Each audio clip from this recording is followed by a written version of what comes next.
woman. Actually, I'm behind her. She's made all of this, all the connections happen, and anything that you need, please reach for either one of us. I have a few She is cuter, definitely. I have a few announcements, and if any of you have other things that need to be said, catch me during the meeting, and I'll be happy to get them out. We have a tremendous array of great speakers, and I'm sure that's why you're here. And of course, Dr. Pozhan and Dr. Echevarria's study group. There is a block of reserve seating for the 28 people that will be participating. During the meeting, if people are shuffling around and they're coming and going, it's not because they're bored. They have their game plan, and they have to make the different stations for the study. Let's see, the morning break, there'll be food in the back for those of you that came in late. Otherwise, at the breaks, there'll be coffee and tea. Let's see, the lunch will be in the hotel. We have a buffet. Dinners, because of the nature of this meeting being research also, and people not having be able to eat at certain times, there is not the usual banquet, and this town has a lot of fine restaurants. There's, of course, Mexican and Greek, and the Good Earth restaurant has fine natural food. Reach for any one of us if you want to know where these are. So dinners are pretty much going to be on your own. Wayne King asked me to let you know that if you look in your notebooks, there's 7 pages that deal with the past meetings, and they are offering a half-price sale on any of those meetings that you see that you would like. You can pick them up at half price, and there are some excellent, excellent speakers through the years. Also, we have a petition. Mr. Scott, are you here? Right here. Mr. Scott has this petition, and it is a proposed law that in the state of Alaska that the dental board may not take disciplinary action against a licensee who advocates and practices mercury-free dentistry. So I encourage you all, Mike was the first signer here, Mike Ziff, and encourage you all, when you get a chance to go ahead and sign that. Certainly the time has come, the science is there, and there is more than reasonable doubt. Basically, that's it. By divine provision, we have arranged for you excellent weather. Got a little cooler today. For your friends and wives who may be here, I highly encourage this springtime, the flower display, because the kind of rains we've had, if there's any way to get out for a walk at the end of the day in the desert, you will not be disappointed. It is hard to walk in the desert without stepping on a flower. It is awesome. Also, for those of you that want to shop or get out, again, by divine provision, unless Wendy, you probably set this up, the 4th Avenue Street Fair is going on. If you get a nice day and if you're again friends or spouse or on Sunday, the 4th Avenue Street Fair is not to be missed. They have it 2 times a year, and it's all kinds of vendors and craftspeople, and it is among fairs one of the best in the country. It goes all day Friday, Saturday, and Sunday till sunset. So 4th Avenue, unfortunately, is closer to downtown, but for those looking for something to do, it's excellent. All right, and also I have this for Wendy because these flowers came out of my garden.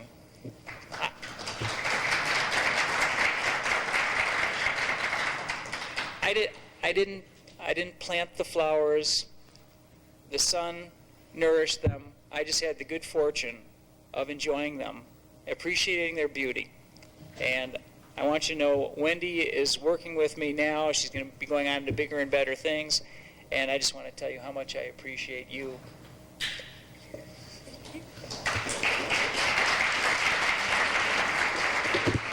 I'd like to introduce Rich Fisher, known to all of you. He's our current president of the IAOMT, and he will, executive director. And,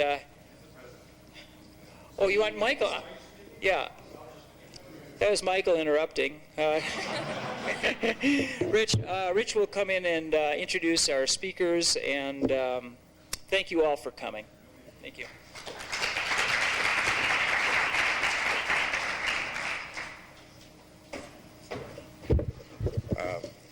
Good morning. Just before I start introducing speakers, I just was curious, how many of you are here for the first time to an Academy meeting? Great. That's wonderful. I want to wish you a special welcome. Just to give you a very, very brief, the Academy was formed, this is our 11th year.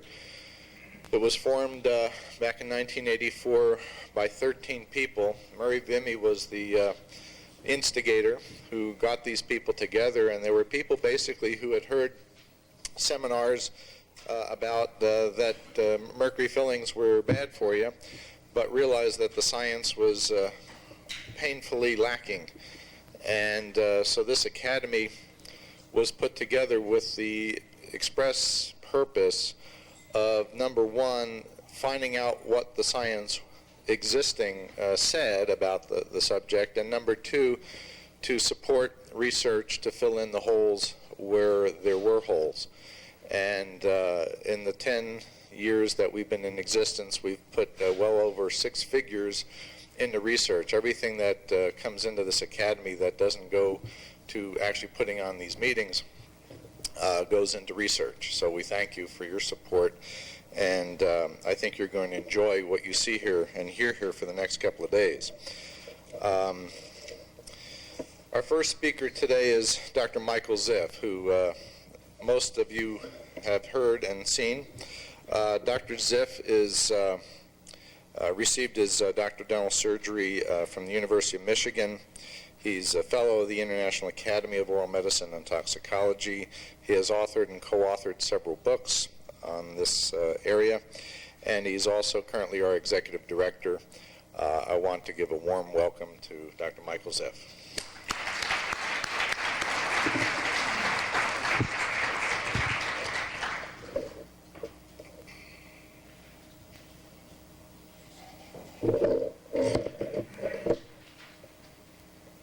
Is this hooked up? It's not plugged.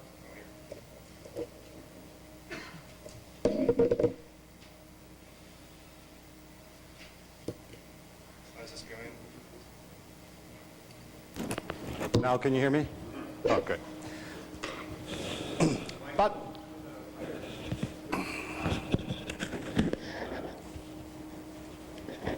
About 2 or 3 months ago, an extremely important and landmark study was published.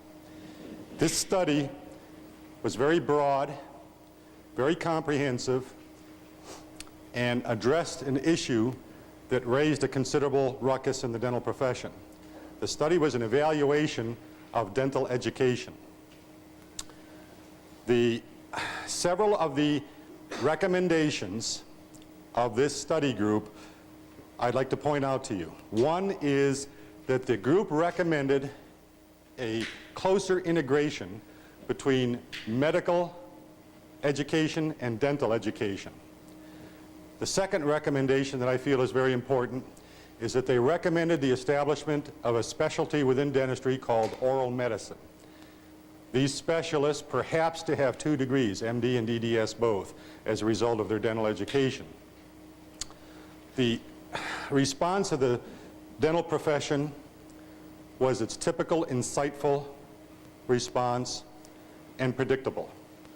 I saw an editorial on this study that was headlined, "If it ain't fixed, if it ain't broken, don't fix it." Well, the news is it is broken, and it should be fixed. We in the IAOMT have felt this for a long time.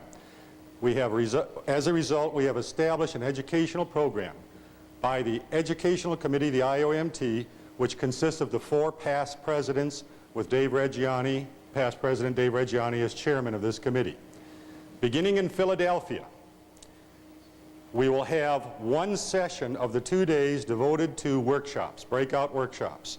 We will have available for you 2 or perhaps 3 separate rooms from which you can choose.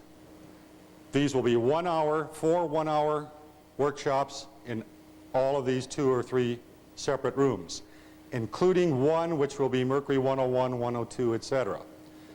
Some of you in this room, I've presented Mercury 101 twice now. Some of you in this room have taken it twice. I'm going to ask your indulgence because I'm going to have to review briefly some salient features of Mercury 101 so that Mercury 102 is understandable. Starting in Philadelphia, this will not be necessary anymore. So,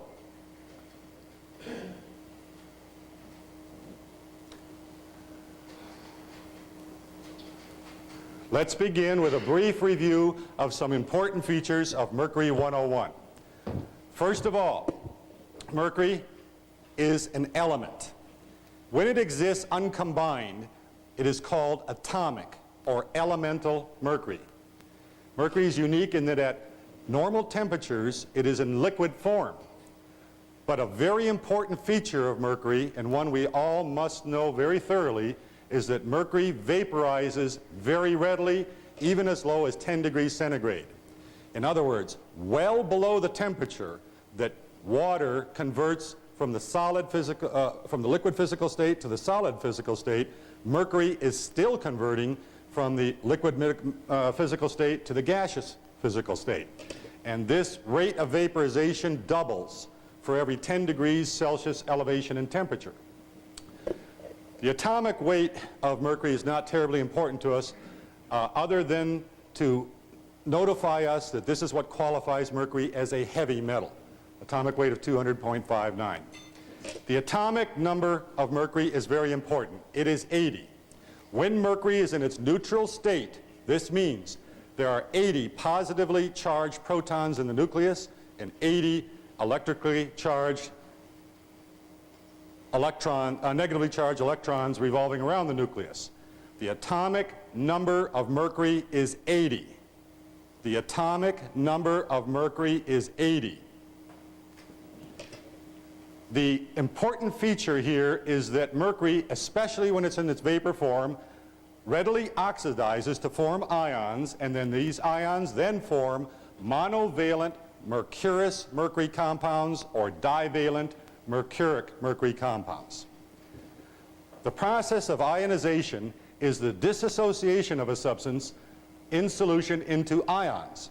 And an ion is defined as an atom, molecule, or group that carries a positive electrical charge resulting from the loss of electrons, or a negative electrical charge resulting from the gain of electrons. If an atom, molecule, or group gains electrons, it has more negative charges than positive, and it is a negatively charged ion called an anion. Examples of anions are oxygen, sulfur, chlorine, etc. Mercury loses electrons, so it has more protons positively charged than electrons negatively charged. Therefore, it is a positively charged ion called a cation.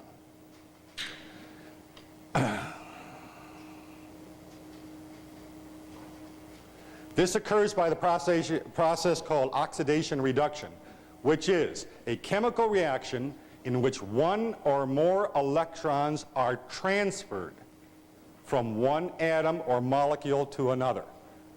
Note the use of the term transferred. In oxidation, there is the removal of electrons, and in reduction, there is the gain of electrons. So in the case of mercury, mercury is oxidized. The mercury then loses electron and becomes a positively charged cation. I'm hitting the wrong button. So, mercury in its neutral state then has 80 protons and 80 electrons. Through the process of oxidation, one electron can be lost, in which case the mercury atom then has 80 protons and 79 electrons. This is called the mercurous mercury ion. It could lose, by further oxidation, another electron, in which case the atom will then have 80 protons and 78 electrons. It will be a divalent cation then, and it's called mercuric mercury. Importantly, ions are extremely active chemically. They do not last long. In the body, mercury shares an electron, not transfer, shares an electron in a covalent bond with a ligand. Valence is nothing more than the relative capacity to unite, react, or interact, as with a biological substrate such as a ligand. So, in the case of mercury, mercury can be nonvalent, monovalent, or divalent. Nonvalent means that it has no electrical charge or ability to combine whatsoever. Mercury vapor has a zero valence, or nonvalent. Mercury vapor in that form cannot be harmful. It has to be oxidized first. If one electron is lost, it's monovalent mercurous mercury. If 2 electrons are lost, it's divalent mercuric mercury. Now, this is important, covalence. Covalence is not the transfer of electrons. Covalence is the sharing of electrons. So covalence then is a chemical bond between 2 atoms in which electrons are shared between the nuclei. That's the difference between the covalence. It's a sharing rather than a transfer of electrons. So we have 3 basic forms of mercury: elemental, organic, and inorganic. In many references you will see it called 2 forms. They combine the elemental with the inorganic. This really is not quite accurate, because elemental mercury is uncombined with anything. It's atomic mercury. In this category falls metallic mercury, mercury vapor, and the ions, the short-lived ions. It is these ions then that combine to form the organic or inorganic mercury compounds. If the ion, mercury ion, links to a carbon atom in a covalent bond, it then becomes an organic mercury compound. The mercury has to be linked to the carbon in the covalent bond. Examples: methyl mercury, ethyl mercury, phenyl mercury, etc. These organic mercury compounds can be mercurous or mercuric. So there is a monomethyl mercury and there is a dimethyl mercury. Okay? If the mercury ion combines with anything other than a carbon atom, it then becomes an inorganic compound. Now this can be in 2 different manners. First, it can combine with any number of inorganic elements or groups such as selenium, sulfur, chlorine, oxygen, etc. Most importantly to us is the second way. If mercury complexes with reversible covalent bonds with tissue ligands, and this mercury then, this ligand is usually part of an organic compound, but the bond is actually an inorganic bond to an organic compound. This is how mercury exerts its toxic action when it's in the body. It does not matter which form mercury is when it enters the body. This is how it eventually exerts its toxic action when it combines with tissue ligands with these reversible covalent bonds. If that is true, then why are some mercury compounds more toxic than others, or mercury forms more toxic than others? It's not the toxic action, it's the absorption rate that determines the toxicity of the mercury, the form of mercury. For example, ingested metallic mercury, the absorption rate gastrointestinally in humans is less than 0.01%. In other words, one can take a tablespoon of liquid mercury and swallow it. 99 9/10 of that mercury will pass through the body unabsorbed. So liquid mercury by ingestion in humans has an extremely low toxicity. However, the inhaled mercury vapor, the absorption rate is an average of 80% with a range of 74 to 100% depending upon the size of the dose.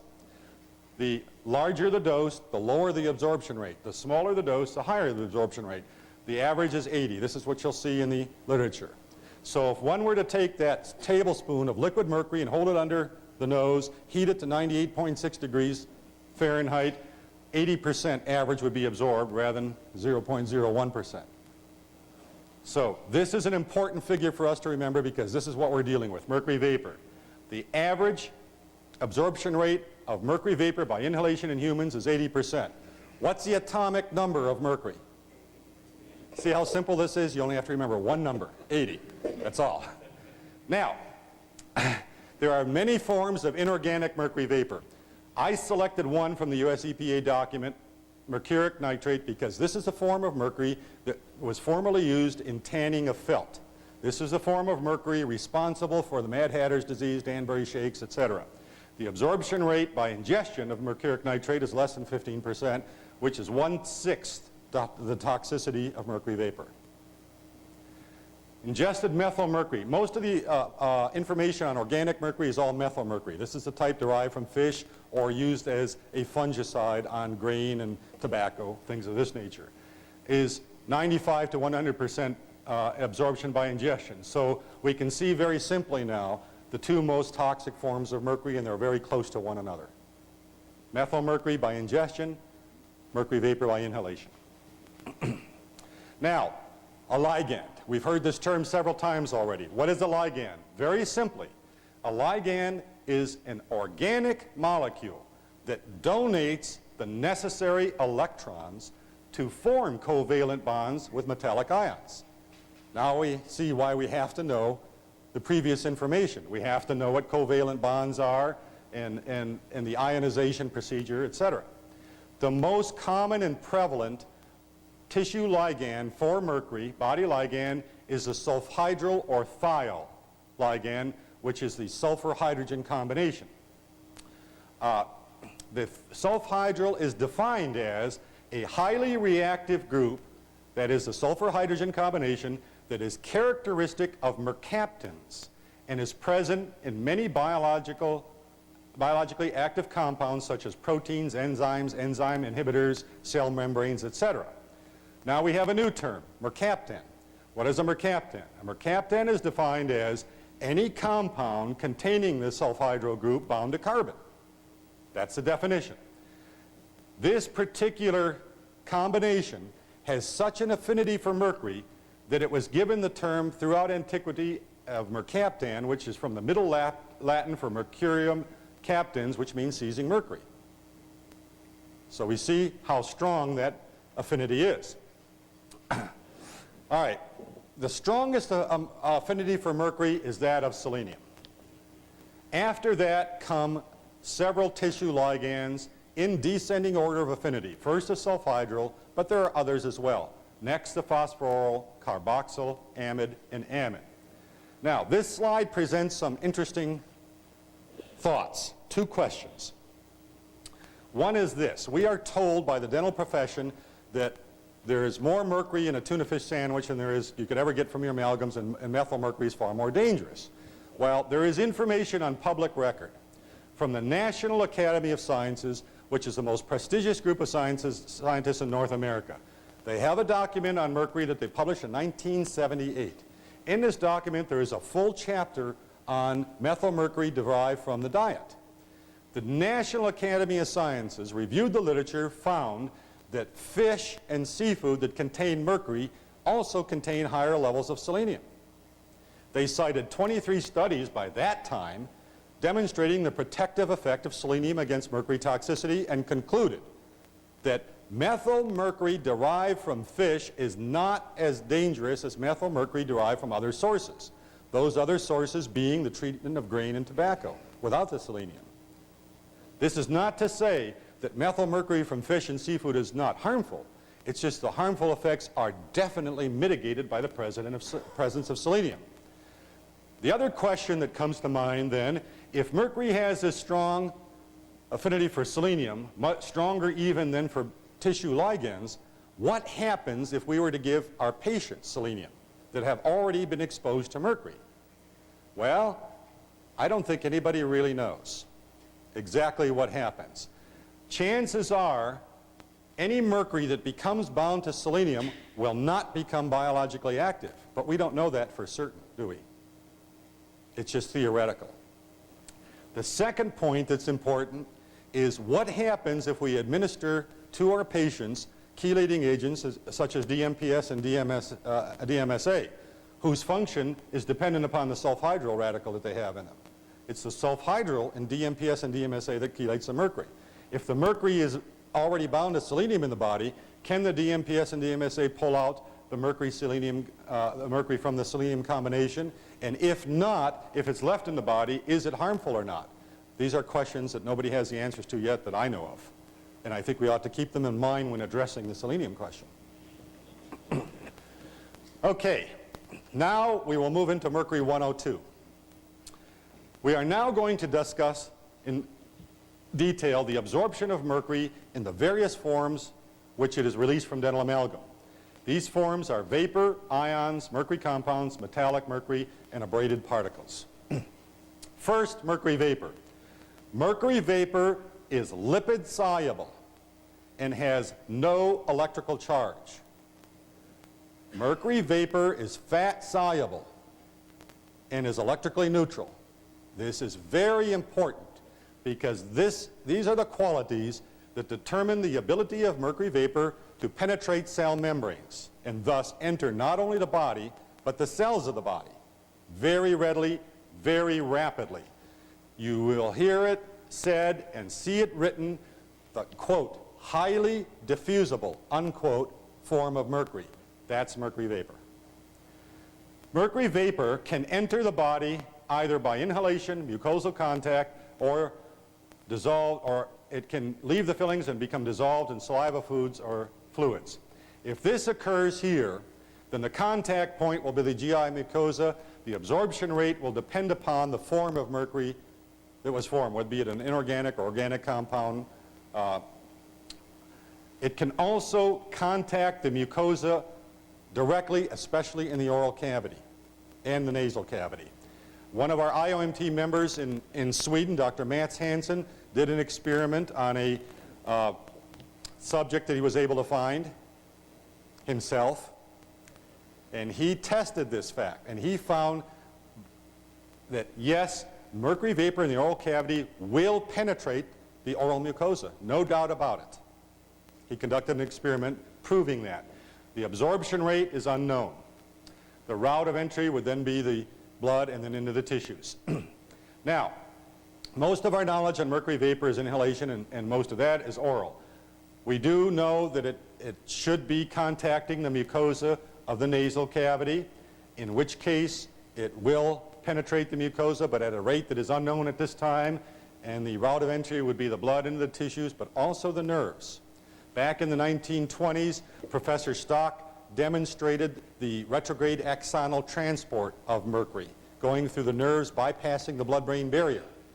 Professor Stortebeker in Sweden, he elaborated on this in the 1980s, and then in 1992, there were 2 studies published by the Arvidsons in Sweden that proved that mercury will transport by the retrograde axonal transport system of the nerves and go directly into the brain, bypassing the blood-brain barrier.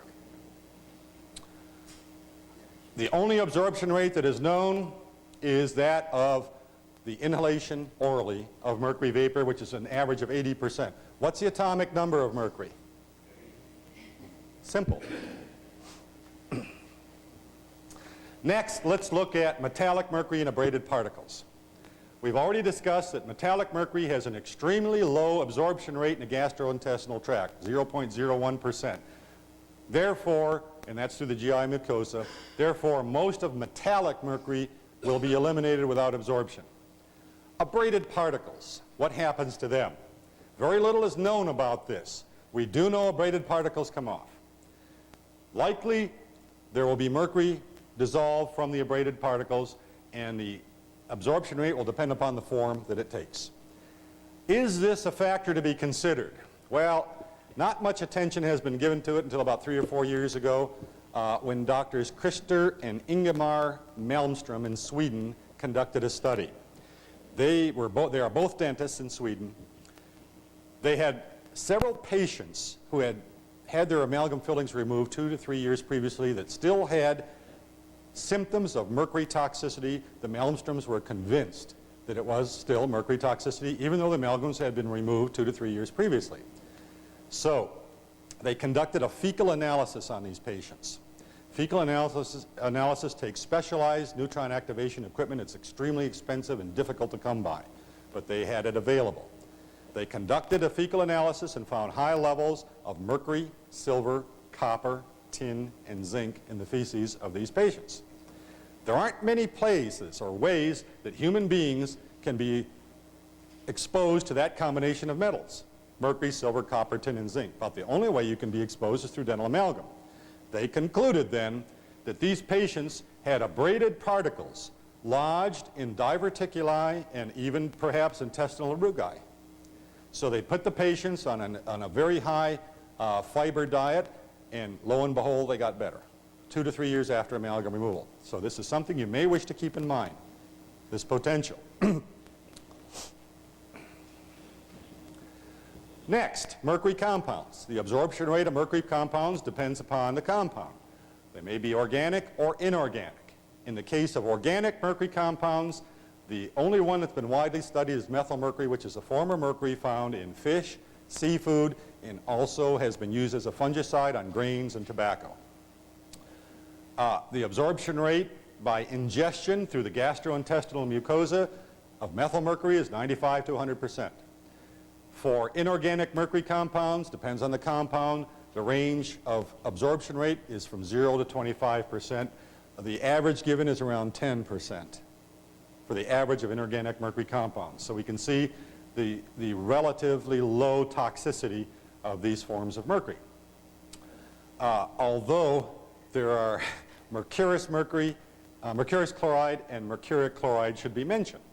Mercurous chloride is the type of mercury that was used formerly for diaper rash disease and a few other things, and was the cause of the condition called acrodynia back 30, 40 years ago. Mercuric mercury, HgCl2, mercurous is Hg2Cl2, mercuric mercury, HgCl2, which is the most common form studied, is also called corrosive sublimate. And it is known to be a cause of gastrointestinal ulcers. So it's another factor to be considered. What happens to these compounds? They both break down, or all these compounds, they eventually break down upon oxidation. For inorganic mercury compounds, and let's take mercuric chloride as an example, we end up with an ion of mercury and an ion of chloride. Actually, two of chloride, HgCl2. For organic mercury, the most common one is methylmercury. We end up with what? I've asked a lot of people this, and nobody can give me an answer. Do we end up with a mercury ion and a methyl free radical? Nobody seems to know about this, but that would seem logical that that's what we end up with. All right, the ions of mercury. Not much is known about ions because they don't last very long. There is evidence that ions of mercury are released from dental amalgam. For example, there are a number of studies showing high levels of mercury in dentin underneath amalgam fillings. Chances are pretty strong that the mercury that's found in the dentin underneath amalgam was released in ion form. What happens to this? Well, most likely it goes into the blood, and from there into the alveolar bone and into the nerves for a retrograde axonal transport, and this is what Arvidsson showed, demonstrated in their study published in 1992.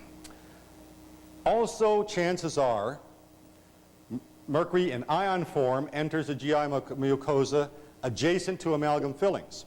In 1982, Frieden published a study in a dental journal measuring the amount of mercury in the tissues adjacent to amalgams. In the tissue adjacent to amalgam fillings, the mean level of mercury is 147 parts per million. In the control areas in the same mouth, in other words, there were amalgam fillings present, but the control areas were not adjacent to the amalgams, the mercury level was 3 parts per million. 3 parts per million of mercury in the control tissues, 147 parts per million of mercury in the tissues adjacent to the amalgam. So chances are some of that or much of it was ion form when it was released. Okay, now we get into the real interesting stuff. What happens to the various forms of mercury once they enter the blood? First, let's look at mercury vapor. Mercury vapor is lipid soluble, has no electrical charge, and is therefore called highly diffusible mercury. After exposure to mercury vapor, usually the levels of mercury in the blood are divided 50-50 between the cells and the plasma. On the other hand, methylmercury after exposure, the amount in the blood, 10% of the amount of methylmercury in the blood is dissolved in the blood lipids as the vapor would, and 90% in the cells, in the red blood cells. Some authorities say this is a way of telling what kind of mercury the patient was been exposed to, is by looking at the ratio between the amount in the cells and the amount in the plasma. I've seen some studies that show that mercury vapor, when it enters the blood, initially, early on, there's 20% in the plasma and 80% in the red blood cells, and then it evens out. I don't understand this. Most of the authorities will say 50-50 though. But keep in mind there is some evidence that much more of it is in the red blood cells initially, and then it passes somehow back into the plasma. But generally, stick to this formula here. In the case of inorganic mercury compounds, they have a very low ability to penetrate cell membranes. Consequently, they pretty much stay in the plasma and ionize there to become toxic. All right. We are going to discuss this in some detail in just a moment because this is extremely important. When mercury vapor enters the blood, it takes 3 to 4 minutes to oxidize totally 1 dose of mercury vapor. Very important. And the reason it's important is this. We are now going to digress a little bit to investigate the validity of measurements of mercury in blood and urine as a diagnostic modality. As far back as the 1960s, experts and authorities on mercury toxicity were saying that there is a poor correlation between the urinary excretion of mercury and the occurrence of demonstrable evidence of poisoning. 1964, Leonard J. Goldwater was the leading authority on mercury toxicity in the United States at that time. Insofar as mercury in the blood, also back in the 60s, Majos summarized the knowledge of mercury vapor in the blood. Majos pointed out that the total circulation time of one pass of blood through the human body is roughly 15 to 18 seconds. He also pointed out that the oxidation of mercury vapor to ionic mercury is much slower, taking 3 to 4 minutes to totally oxidize 1 single dose of mercury vapor. Therefore, 60 to 70% of a dose of inhaled mercury vapor is transported in the highly diffusible form. See why we have to have this background knowledge on mercury? We have to know what highly diffusible form means. He then concluded that the transient stay of elemental mercury vapor in the blood is not limited by the rapid oxidation of mercury vapor in the blood. It is limited by the rapid diffusion of mercury vapor into the tissues. In other words, mercury vapor does not last long in the blood. It's into the tissues very, very rapidly. The mercury vapor reaches the brain in seconds and easily passes the blood-brain barrier and the placental membrane, by the way, as well. Now, the way this was determined is Majos himself had conducted an experiment where he administered equal doses of mercury vapor and injected mercuric chloride into the animals. And if he injected the mercuric chloride, you don't have to worry about the absorption rate, do you? Because it's injected right into the bloodstream. So no concern about absorption rate. The full dose got in the bloodstream, the full dose got in the bloodstream on both the mercury vapor and on the mercuric chloride administered animals. The animals that were administered mercury vapor upon autopsy showed levels of mercury in the brain that were 10 times higher than those that were given injected mercuric chloride.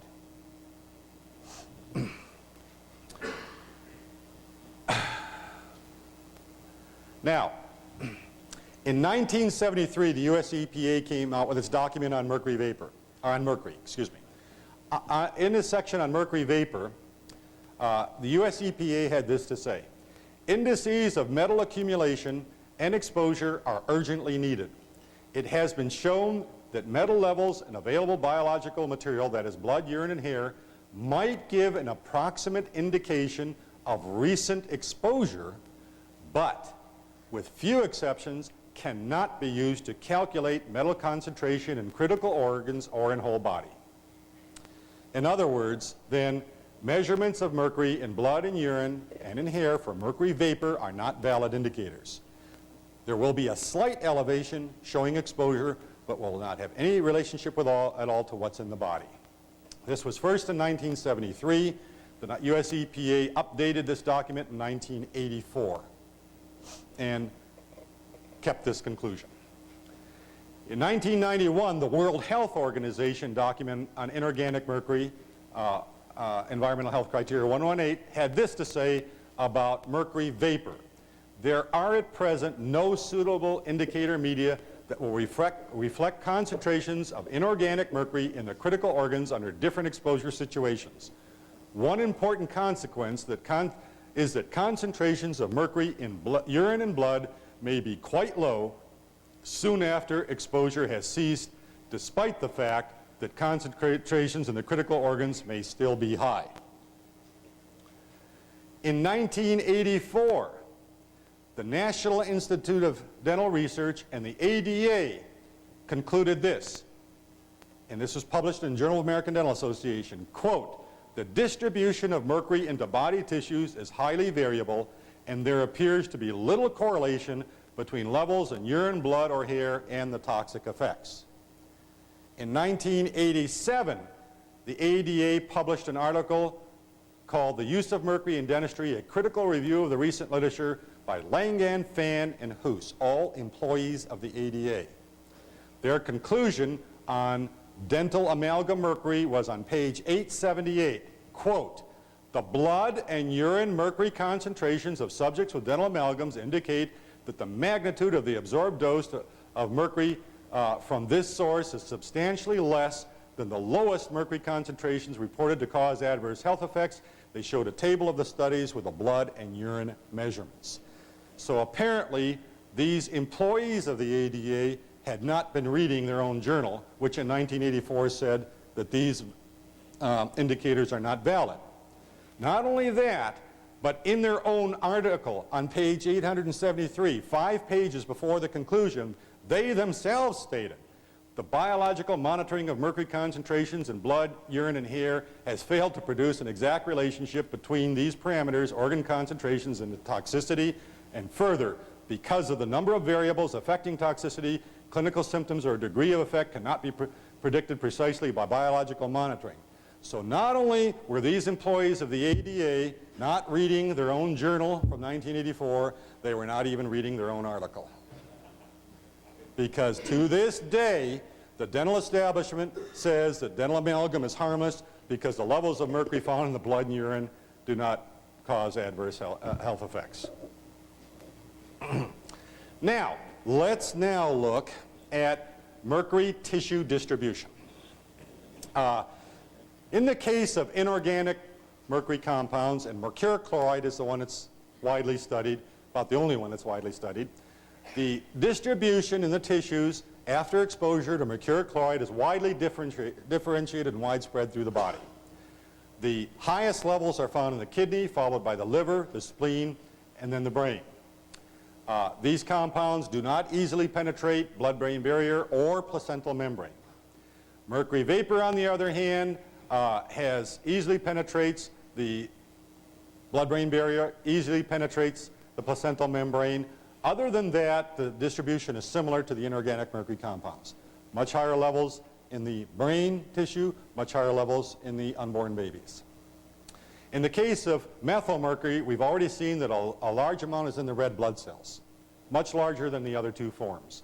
Also, the amount in the brain about like mercury vapor. And since so much more of it is in the red blood cells with methylmercury exposure, the other organs are lower than with inorganic mercury.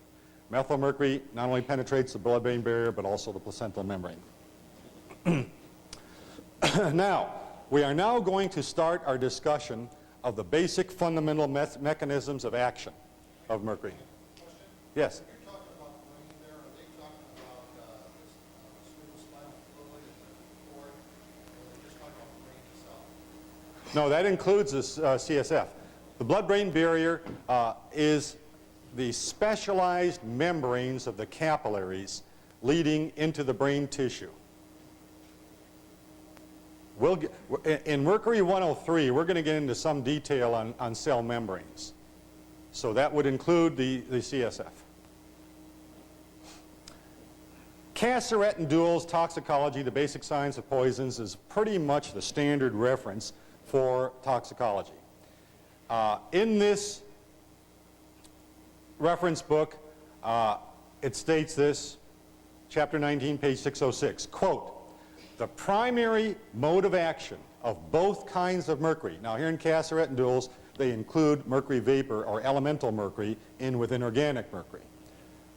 Both kinds of mercury compounds may be interference with membrane permeability and enzyme reactions by binding of mercury ion to sulfhydryl groups, but distribution of the organic and inorganic forms may differ. Now we understand this when we read Casseret and Duels. Also in Casseret and Duels it states this: mercury combines with sulfhydryl groups and inhibits a great number of enzyme systems. Mitochondrial enzyme systems seem to be particularly sensitive to mercury, and the pathophysiological effects often suggest inhibition of oxidative pathways. We are going to get into that in a lot of detail in 103. Goodman and Gilman's reference book, The Pharmacological Basis of Therapeutics, states, mercury readily forms covalent bonds with sulfur, and it is this property that accounts for most of the biological properties of the metal.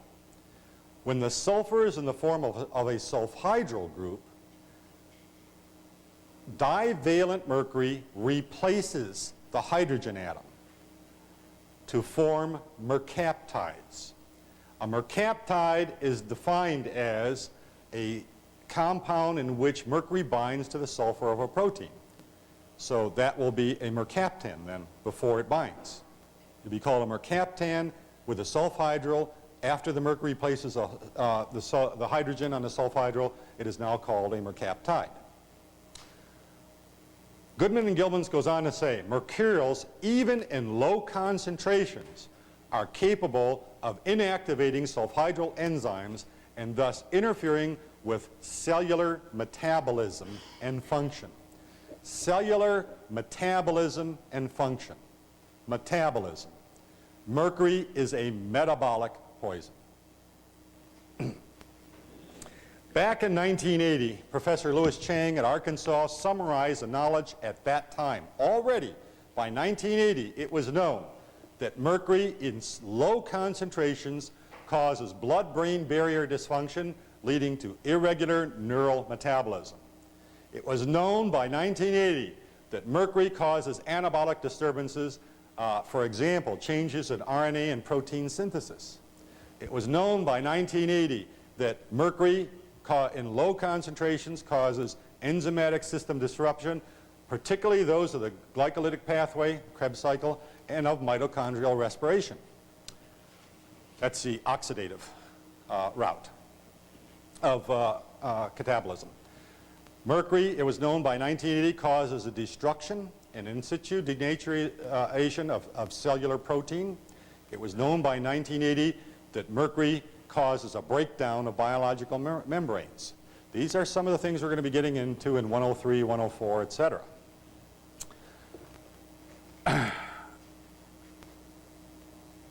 Mercury is a metabolic poison, so we must review our knowledge of metabolism. Metabolism is the sum of all the physical and chemical processes by which the living organized substance is produced and maintained, and this is called anabolism, and also the transformation by which energy is made available for the use of the organism, which is called catabolism. And this is something that we're going to be going into quite a bit in the future. Courses is catabolism. An example of this that we're going to be talking about a lot is adenosine triphosphate, ATP, which is a compound containing 3 phosphoric acids, 1 with a low energy bond and 2 with high energy bonds. ATP occurs in all cells and is used for energy storage. ADP is adenosine diphosphate, which has 2 phosphoric acids, and AMP, or CAMP for cyclic adenosine monophosphate, has 1 energy bond. The reaction goes thusly. ATP is broken down into ATP with the release of a high energy bond, breakage of a high energy bond, resulting in the production of energy for metabolic function. ADP is further broken down into AMP through the breakage of a high energy bond, resulting in AMP and production of energy. And these reactions are catalyzed by an enzyme called ATPase, naturally. And it has been well demonstrated in the scientific literature that mercury blocks ATPase, therefore preventing this production of energy within the body. These are things we'll be getting into in detail later on. Later on, we'll be discussing in detail cells, reviewing our knowledge of cells, including the particular factors that mercury affects, like the cell membrane, the nuclear membrane, the mitochondrial membrane, etc. We'll be discussing how mercury influences these factors. We'll be reviewing our knowledge of the cytoplasm, the mitochondria, where the oxidative pathway for respiratory pathway occurs. We'll be reviewing our knowledge of cell membranes, including their function, the mechanism of action through active transport and passive transport. We'll be reviewing our knowledge of cell membranes, not only the cell membranes, but the mitochondrial membranes and nuclear membranes upon their structure, consisting of proteins and lipids, and what receptors are and what channels and pumps are. We'll be seeing how mercury, when it binds to a sulfhydryl site, how the function of that site is altered, and how the immune identification of that site is altered, leading to the formation of autoimmune antibodies and autoimmune disease caused by mercury, well documented in the scientific literature.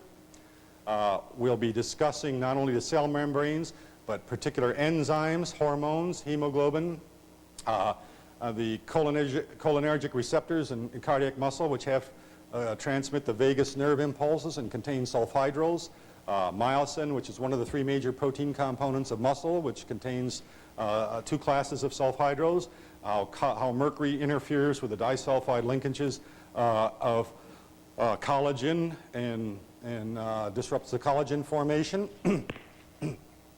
We'll be discussing work by Dr. Azer Rothstein up in Canada, who's done considerable work of the effect of mercury on the function of red blood cells, including all these transport and permeability functions that are damaged by mercury, including enzyme activities that are damaged by mercury, including membrane structure that is damaged by mercury, including the formation of surface antigens. We'll be discussing the effect of mercury on hemoglobin, what's scientifically documented. We'll be discussing the thiol enzyme pathways that are interrupted by mercury, including glutathione, including coenzyme A and succinyl coenzyme A, including factor 13, not 12, I'm sorry, which is a blood coagulation protein factor that mercury disrupts, including thioredoxin, which is necessary for the biosynthesis of DNA precursors. We'll be discussing the scientific documentation showing the damage that mercury causes on the blood-brain barrier. And we will be summarizing throughout all of this information. May I have the lights, please? There's a lot of information in the scientific literature. Do you expect me to do all this? I don't have the time. In vivo, Jess Clifford put an announcement in. We're calling for volunteers from IAOMT members. We would like you to all volunteer to take one subject, one little tiny subject. Something that interests you. It doesn't have to be on the pathology. It could be on detoxification, chelation, whatever you want. Take one subject, volunteer to serve on the science committee of the IAOMT. And begin a Medlars run. I'll pass out information. Whoever volunteers, I'll give you information on how to do this. You do a Medlars computer run. You get the scientific documentation on that subject. You establish a file for the IAOMT, and you present the information to the IAOMT for the scientific files. So please, everybody, help, because it's obvious I can't do all this. I don't have the time. Any questions on today's presentation? That's it then.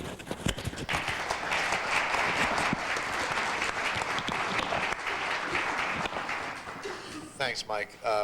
By the way, there will be at the end of the day today and again tomorrow, we'll have a panel discussion so that questions that occur to you after each speaker can be addressed to the whole panel of speakers for that day. Before we take our first morning break, In the next room, I would invite people to come visit the exhibitors. We have about a half dozen different companies with information there for you. And I believe that's where the refreshments will be too. So let's take a 15-minute break. We meet back here at 9:45.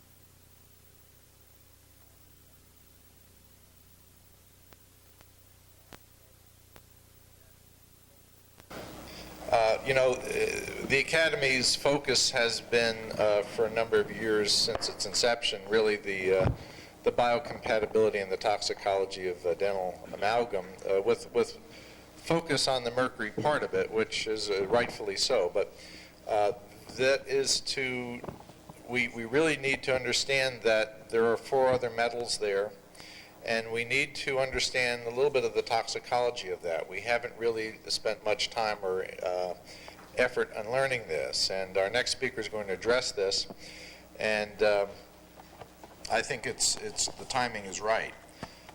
Dr. Mark Breiner is a graduate of Temple Dental School.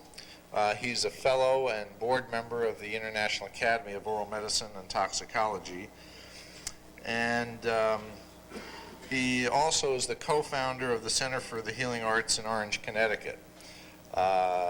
Mark has been quite a student of a variety of different areas of dental medicine, and it's a great pleasure to have him come speak. So I'd like a warm applause for Dr. Mark Breiner.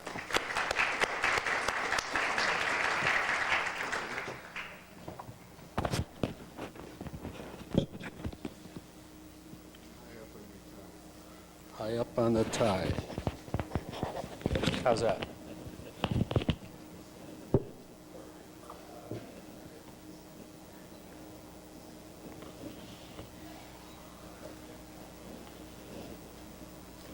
Well, the title of the talk today is Beyond Mercury.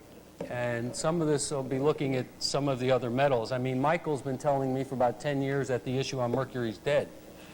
And that we've won the battle. So I think we need to go off and look into some other areas.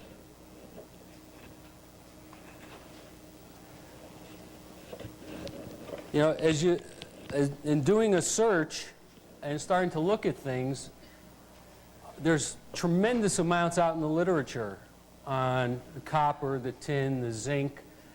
And here's one study that shows the copper sulfate, and it's showing hepatotoxicity and acute renal failure and GI bleeding. The problem is that there are so many studies, it's totally overwhelming. And here's one that's comparing tin and lead and the toxic action on the erythropoietic system. So we know that there's an effect here. But as I was going through all this, I said, well, you know, here we have a lot of specific types of studies that are dealing usually with one area. But I wanted to know what is there that could be more general, give me a picture more of what's going on in the human body, in a patient. And especially, what about the mental sphere? And the place that you have to go to if you really want to find this out is homeopathy. And homeopathy, for those of you who don't know, is a branch of medicine that deals with certain laws. A man named Dr. Samuel Hahnemann, who was a German physician, took certain laws of nature, and some of these had been known since the time of Paracelsus and from Hippocrates, and he codified these and researched this. This was done the turn of, around the 1800s. Early 1800s, late 1700s. Dr. Hahnemann did what was called provings. Now, proving is very interesting. What he did is he took a homeopathic remedy, which I'll explain what that is in a little bit, and he administered this to healthy people, to groups of healthy people. And they would come down with symptoms. People would come down with, some of the group might come down, all of them might come down with a certain symptom. This would become a characteristic, something that would get underlined, let's say, as they wrote everything down. Not everybody would come down with everything. It depended who was susceptible. Then what happened is that all of these symptoms were written down. They started with the mental symptoms first and moved on down. And this was put into something called the Materia Medica. And one of the best Materia Medicas is by Constantine Hering.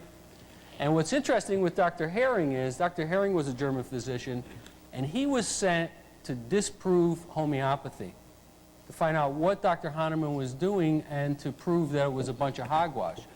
And he became one of the leading disciples of Dr. Hahnemann and came to the United States and practiced in Philadelphia. And his Materia Medica is 10 volumes. And here we can see what happens. What is that? Okay. This one, I believe, was copper.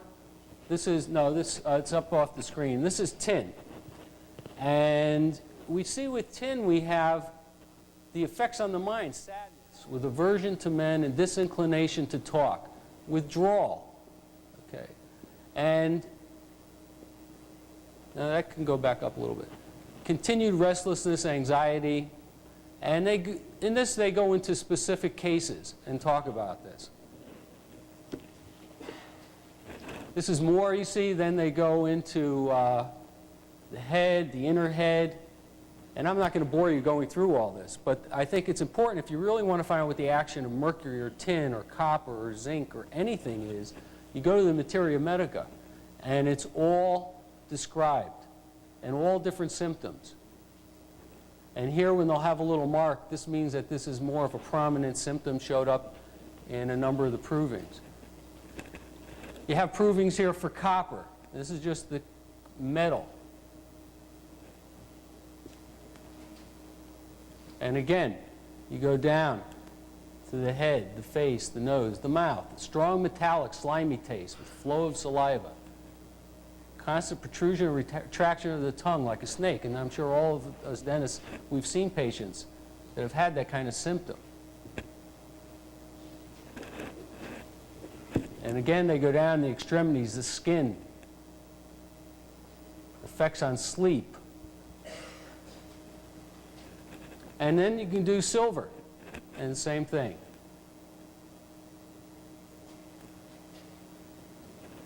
This is, and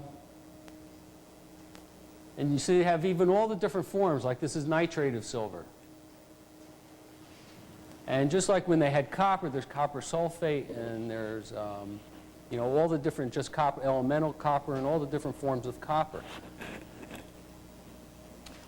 Now, what's interesting is what Dr. Hahnemann found, you see, when he administered this to healthy people and they have these symptoms, is if a person comes in a state of ill health, displaying symptoms that he can match up, say with the tin, by administering tin in a homeopathic remedy, he can take away the symptoms in a sick person. And that's like cures like. That's the basis of homeopathy. That's what Hippocrates talked about, Paracelsus.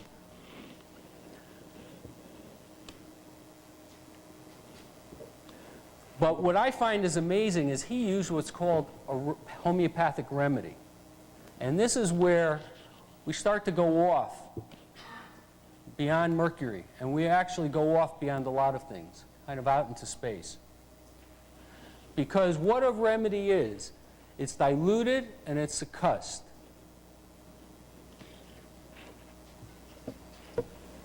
And a remedy can be made from a flower, it can be made from the animal, vegetable, mineral, almost anything. And this flower would happen to get macerated up and dissolved in alcohol. And then what happens is you take one drop of that tincture and put it in, let's say, 10 parts of water, and it gets succussed, which is vigorously shaken or pounded, and 1 drop of this now, which is 1/10, gets put into another 10 parts. So now we have 1 to 100 parts. And the same thing, this gets succussed or vigorously shaken, and you take 1 part of this and put it to another 10 parts. So we have 1 to 1,000. And again, you go on. So now we have 1 to 10,000. And in remedies, you're going up and up. And if we remember from chemistry, you have something called Avogadro's number, which is 1 times 10 to the 23rd power, which theoretically, at that point, you do not have a molecule of the original substance left. And homeopathic remedies are very often, most of the time, dealing at a power of a dilution greater than 10 to the 23rd power.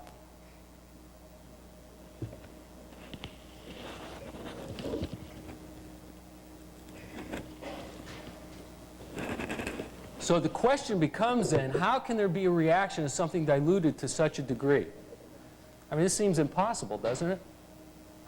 And this is where the biggest criticism comes on homeopathy. They say it's placebo. But research has been done and going on. But more than this even is the fact that people that are into homeopathy, and some of you here I know use it, is the fact that we see that it works. And it works on children and animals, so it can't be a placebo effect. But again, so how can there be a reaction to something diluted to such a degree? There was a paper in Nature in June of '88. The primary researcher is Buena Vista. And this was interesting because before Nature would publish this, they wanted verification of this study, and it was verified in Italy, in Israel, and in Canada at 3 separate laboratories. And in this paper, in this experiment, what they did is they took human basophils that had IgE antibodies. And so it had a certain staining property. And then what they did is they took anti-IgE and they'd mix it with this. And what would happen is it would lose its staining property, so they knew that a reaction took place. Then what they did is they took the anti-IgE and they started to dilute it. And as they diluted it, there was no reaction. But then they diluted it and succussed it. So essentially they created a homeopathic remedy. And as they took it and diluted it and succussed it, they had the reaction. They would find that the cells lost the staining and they were out beyond Avogadro's number. And this created quite a story. It was the only time in Nature magazine that they published an article with a disclaimer saying this has been replicated, it's been done, but it can't be true. And in fact, there was a whole lot of controversy surrounding this.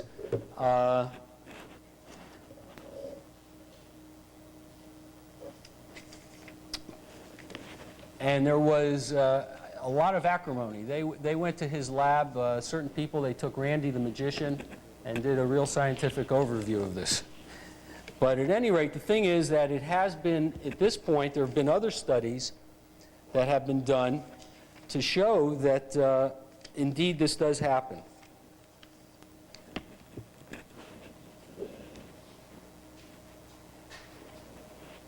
See, what's happening is we're at an atomic level. And somewhere in here is where everything's taking place. Now let's picture this if you had water.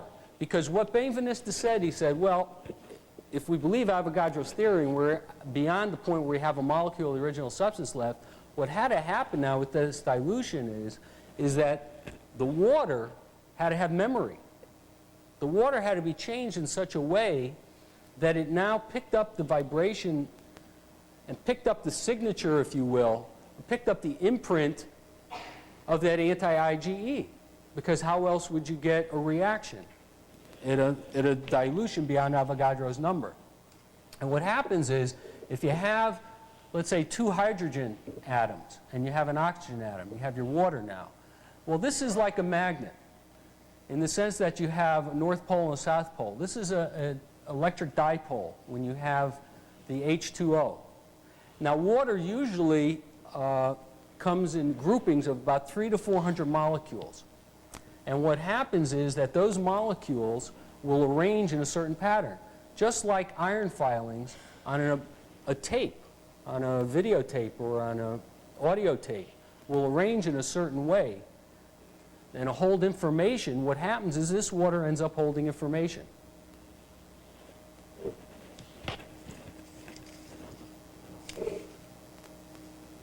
So that the different patterns of the arrangements contain different information.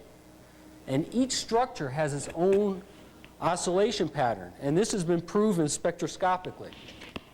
And indeed, they've taken, and you can take homeopathic remedies and show that each remedy will have a different signature. And in the Ukraine, in Russia, where a lot of research is going on in this, they've shown with nuclear magnetic resonance that indeed the water does change.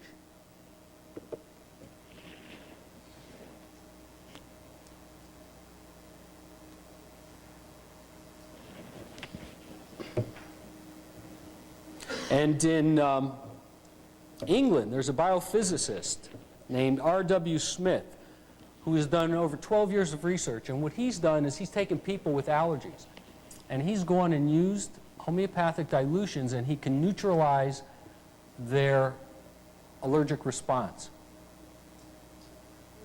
But what he's also done, okay, because now remember, we're dealing at a different level. We're dealing at an electromagnetic level. And what he's done then is he's taken sine waves, and just different oscillation patterns, and he's gone and also alleviated their allergic response. And then he's taken the water and put it out in front of the sine wave generator. And then that water will pick up that sine wave, and he finds that he can use that water as a remedy.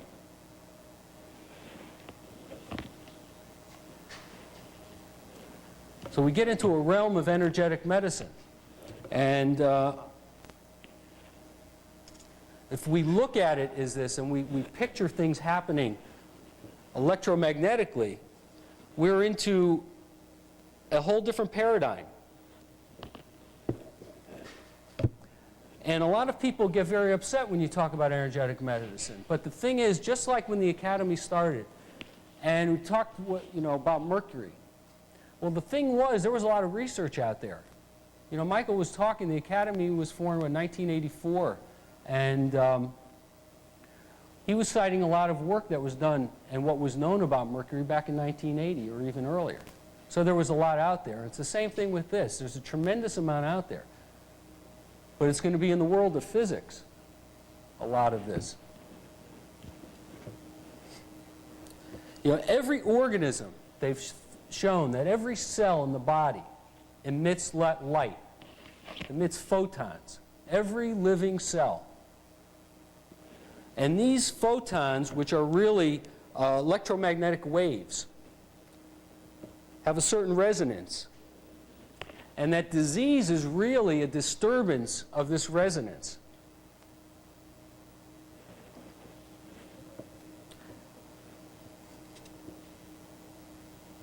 So what happens now, we can look at disease in a little different way. And also what happens is when you're dealing with something at this kind of level, things can happen very quickly. For instance, we got into homeopathy because my son had chronic earaches. This goes back 20 years. Well, we could take away an earache in a matter of seconds. I got injured a couple of years ago playing softball, and I had my lip just blowing up, and I fractured some ribs, and I got to the homeopathic physician I use, and I could hardly breathe, and I was bent over. Well, he gave me a high dose of a remedy, something that was diluted on the number of, to the 50, 10 to the 50, to the 50,000. And what happened was he gave that to me, and that lip just shrunk. In seconds, that swelling just started to shrink down. By the time I left the office, I was walking upright. So things, and for dentists here, you know, when you give anesthetic and it has epinephrine in it, and sometimes the patient will get the reaction to the epinephrine and start to shake, you can use something energetically, something called the Bach flower remedy, rescue remedy, and in a matter of seconds you can take away that reaction.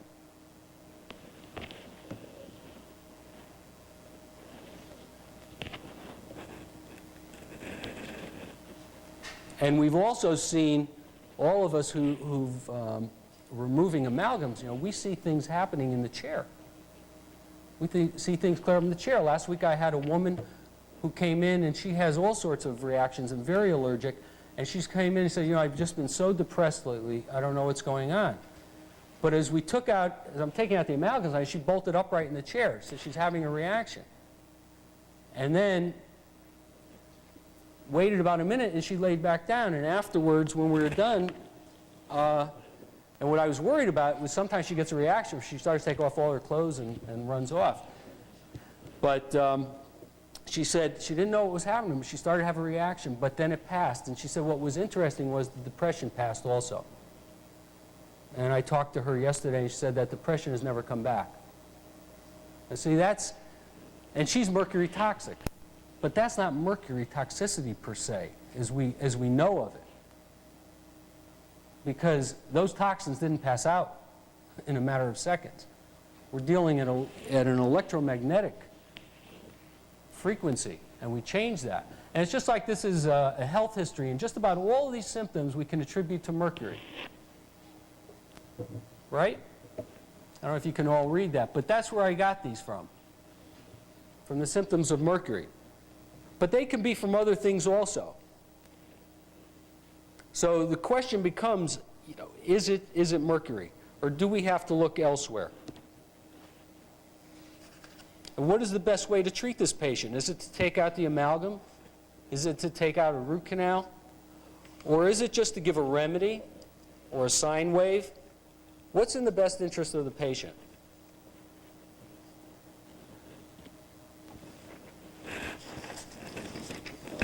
Unfortunately, as we all know, everything shades of gray. There's no black and white in dentistry.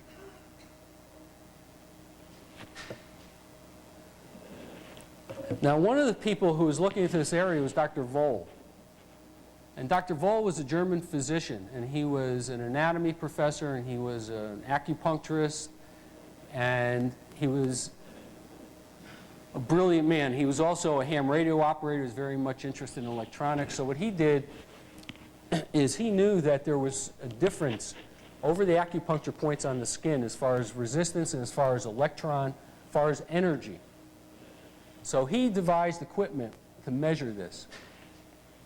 And he realized, unfortunately when this slide was made, the head and feet got chopped off, but he realized that there's a connection of the entire person. Every cell communicates with every other cell. And he also realized through his research of over 40 years that every tooth relates to a specific organ and tissue. That there's an obligatory relationship. Besides the effect, say, a root canal might have in general, but there's an obligatory relationship of that specific tooth.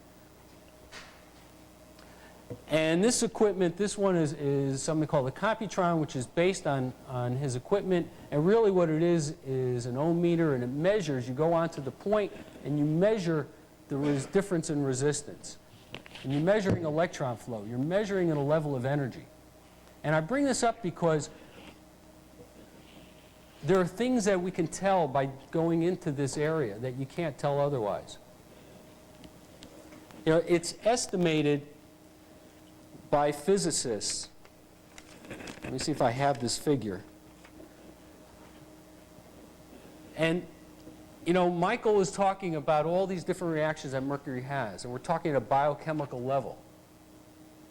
And it's important to know this. But the thing is, what physicists have shown is that there are a ratio of photons, which essentially is light, which has no matter to it.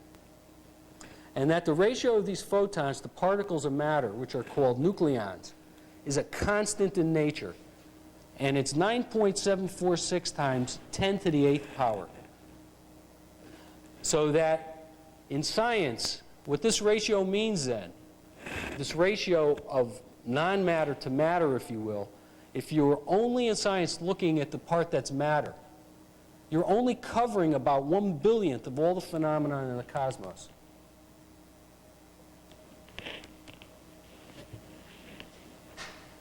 And what I want to do is just give you a couple of instances of where looking from a different paradigm has helped.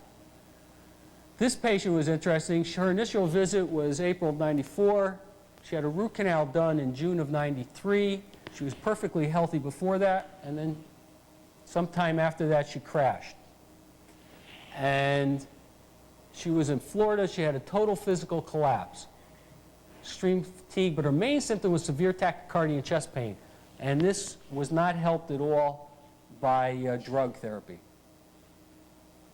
And she saw 12 physicians and 5 dentists and endodontists. Luckily, one physician in Florida said to her, "I think it's your root canal." And then from there, she kept going and trying to get verification. When she came back up north from the dentist and endodontist, said, "No, it's not the root canal." She came to me, and what I did was, taking her history, it seemed there was a connection, and what I did was tested her on certain kind of equipment and showed, here's her heart point before and after what was called therapy localization. With just her touching that, there was a change in reading on that, on her nerve point, on her autonomic nervous system point. There was a big change. And I told her I thought that that tooth should come out. And she said, "I'm glad you said that." And what happened was we extracted it right then, and as soon as that tooth was lifted out of the socket, her heart rate normalized, and it's been fine ever since. So the thing is, you see, how could something like that happen that quickly? I mean, I wasn't even completely elevated out of the socket, but as soon as it broke loose, it normalized. Was that in the heart meridian? No, that was not in the heart meridian. That was next to it.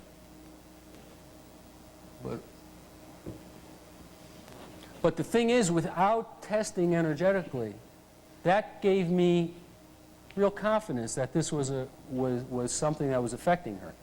I mean, the health history was enough, and intuitively she knew that this was the problem.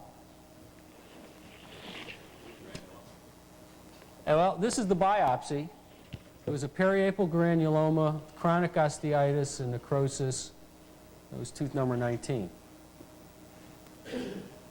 Yes, Ed?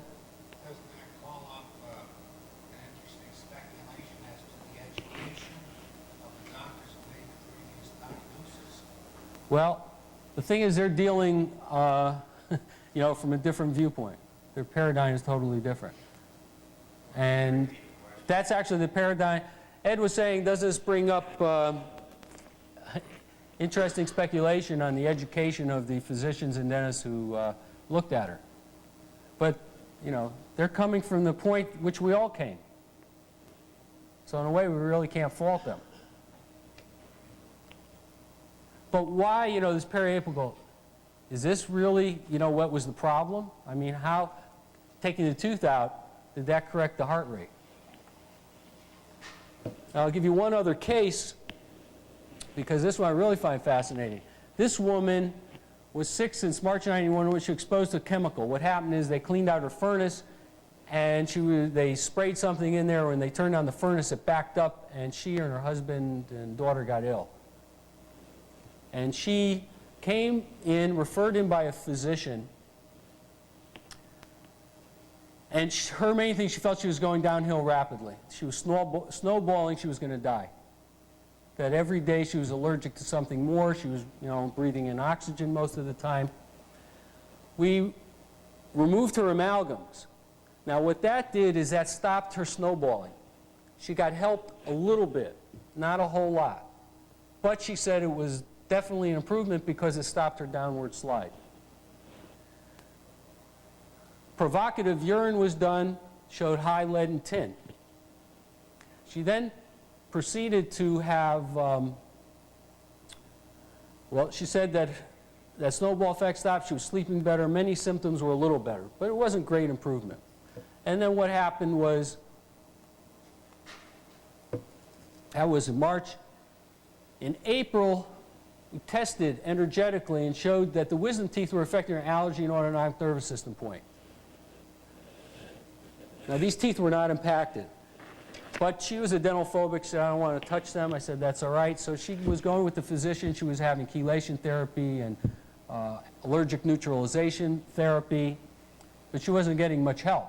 And every time I'd see her, I said, do me a favor, come on in here, and I have a spare minute, and I'd recheck those wisdom teeth. And it always showed up that it was affecting her allergy point and her autonomic nervous system point. What happened finally in November, she said, do me a favor, take those out. Now, there's no way to know that these teeth could really be having an adverse effect on her unless there was some way to test energetically, at least that I know. Because what happened, extraction of these teeth, she said her left hand, well, 17, her left hand immediately had more feeling. She said by time she left the office, there was a big difference. So it was like somebody threw a switch. As soon as those teeth were lifted out of her mouth. Some days now, and this was her biggest problem, were these arrhythmias. When she'd have an allergic reaction, she'd have tremendous arrhythmias. She drives for about 2 hours, and so all these times she'd been coming down to see me and the physician, her husband would have to drive her because she would react to all the fumes on the highway. She'd have to breathe in oxygen. Well, next time she came down alone for the first time. And the only change was taking out 4 wisdom teeth. And she was using 4 to 5 canisters of oxygen a week. Now she was at 1 or less.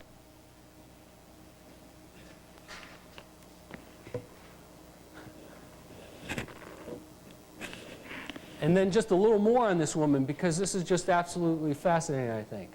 And if you're dealing only from a viewpoint of matter, you're not going to find anything. What happened, there was EAV retesting done. Not by me, actually.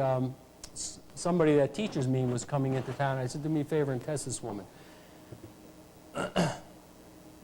He found in the retromolar areas that there were cavitations. Now, how are the cavitations there? Never any teeth there. But somehow there was a cavitation. There was an area that the bone was deficient, and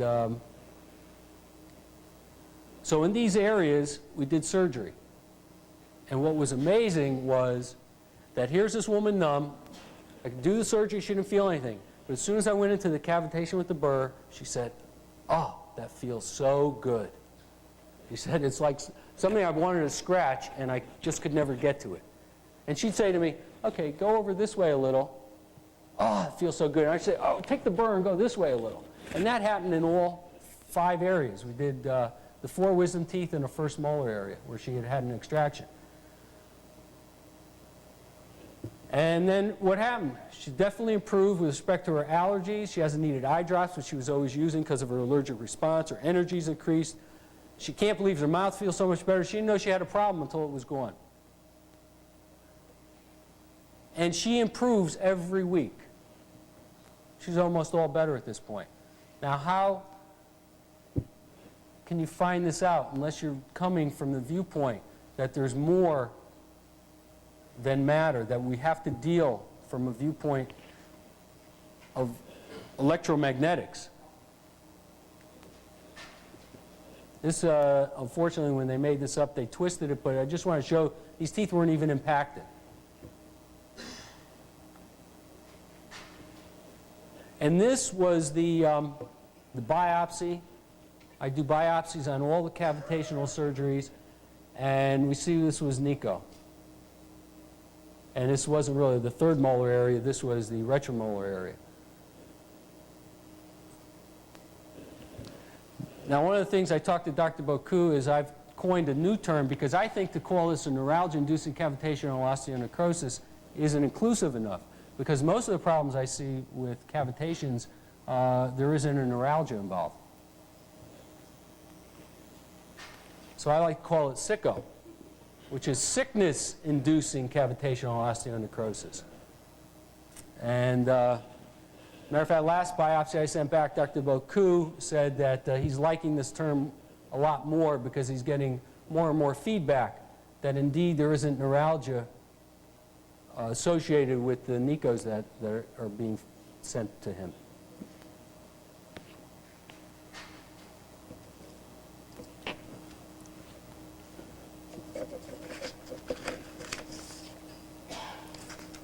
So now, up to now, I feel that as an academy, we have mainly stressed the toxicology part.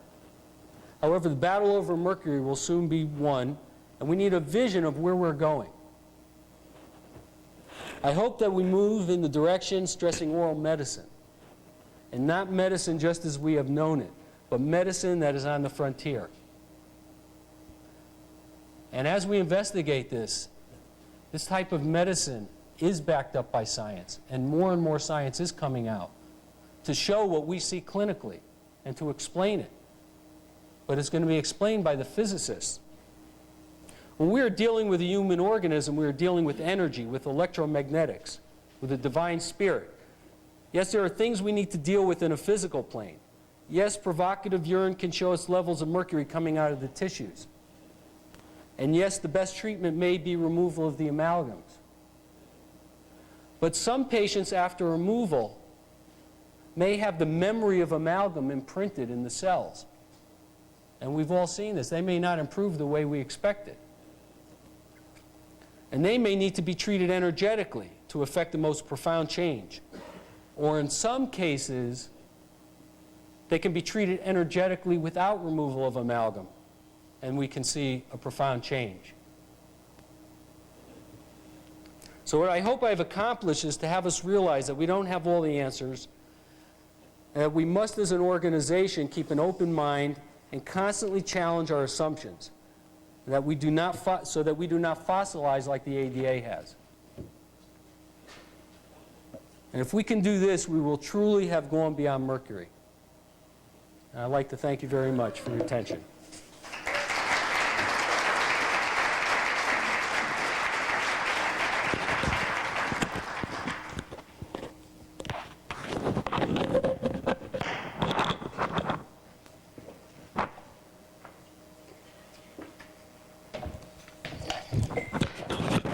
Okay, thank you.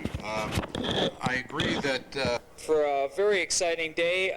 For those who have been asking for today's schedule, if you look at on the back side of yesterday's schedule, it has the schedule of speakers and times. A few announcements. The AGD continuing education slips, the imprinter was set for the wrong numbers. So if at break today, the imprinter for your continuing education, if you'll see Monica, Monica, why don't you stand up for a second? Moni, stand up. It's going to be in the exhibition hall at break on Wayne King's table. So if you'll please all come in, make sure you have your continuing education slips. If you got them yesterday, please have them redone. They had the wrong codes. You were not in you did not get 34 hours of endodontic continuing education in the year of 73. Okay, so please make sure you get your continuing education slips. Mr. Scott tells me that he has gotten 42 signatures on the petition to stop the harassment by in Alaska to come to the legislature and have mercury-free dentists not be catching such a hard time. So please make sure that you get a chance to sign his petition slip. Mr. Scott, stand up for me. Anybody who's not signed his slip, please review it, and if your heart is with it, please go ahead and do that. For those of you who have, yeah.